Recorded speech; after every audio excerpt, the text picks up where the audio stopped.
Big boss Malayalam season 6ൻ്റെ live അപ്ഡേറ്റ്സിലേക്ക് പോകാം. ഇന്നലെ രാത്രി ലൈവ് കണ്ടവർക്ക് മനസ്സിലാകും, ശ്രീതുവും അർജുനും തമ്മിൽ കുറേ നേരം സംസാരിക്കുന്നുണ്ട്. ശ്രീതു മിണ്ടാത്തതിൽ ദുഃഖിച്ചിരിക്കുന്ന അർജുനെ കാണുന്നു. അങ്ങനെ അത് നമ്മുടെ റസ്മിൻ ഇവിടെ ശ്രീതുവിൻ്റെ അടുത്ത് എത്തിക്കുന്നു. ശ്രീതു എന്നിട്ട് വന്നിട്ട് അർജുനോട് എന്താണെന്ന് ചോദിക്കുന്നു. പക്ഷേ ഇതുപോലും തുറന്നു പറയാനുള്ള ധൈര്യം അർജുനോ ശ്രീതുവിനോ ഇല്ല. ഒരു വ്യക്തി മറ്റേ വ്യക്തിയോട് അത് പറഞ്ഞപ്പോൾ മറ്റേ വ്യക്തി ഈ വ്യക്തിയെ തിരിഞ്ഞു നോക്കില്ല. ആ വ്യക്തി ഈ വ്യക്തിയുടെ ആരാ? ഇങ്ങനെയൊക്കെയാണ് റിയാലിറ്റി ഷോയിൽ വന്ന് സംസാരിക്കുന്നത്.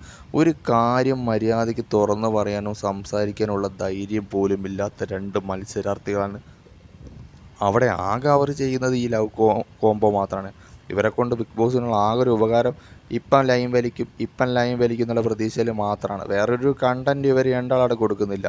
അവിടെ ഏറ്റവും മോശമായി ഗെയിം കളിക്കുന്ന മത്സരാർത്ഥികളെക്കാൾ നന്നായിട്ട് ഇവരെക്കാട് നന്നായി ഗെയിം കളിക്കുന്നവരവിടെ ഉണ്ട്. പക്ഷേ ഇവരെ കൊണ്ടുള്ള ആകെ ഒരു ഉപകാരം അല്ലെങ്കിൽ ഒരു കണ്ടൻറ്റ് എന്ന് പറയുന്നത് ഈ കോംബോയാണ്. അതുപോലും മര്യാദയ്ക്ക് സംസാരിച്ച് പറയാൻ പോലും പ്രേക്ഷകരെ മണ്ടന്മാരാക്കുന്ന രീതിയിലുള്ള സംസാരം ഈ വ്യക്തി ആ വ്യക്തിയോട് പറഞ്ഞപ്പോൾ ആ വ്യക്തി ഇങ്ങോട്ട് നോക്കി. അതിനുള്ള ധൈര്യം പോലും ഇല്ല. അതാണ് സംഭവം. ഒരു കാര്യം തുറന്ന് പറഞ്ഞ് സംസാരിക്കാനുള്ള ധൈര്യം രണ്ടിനുമില്ല.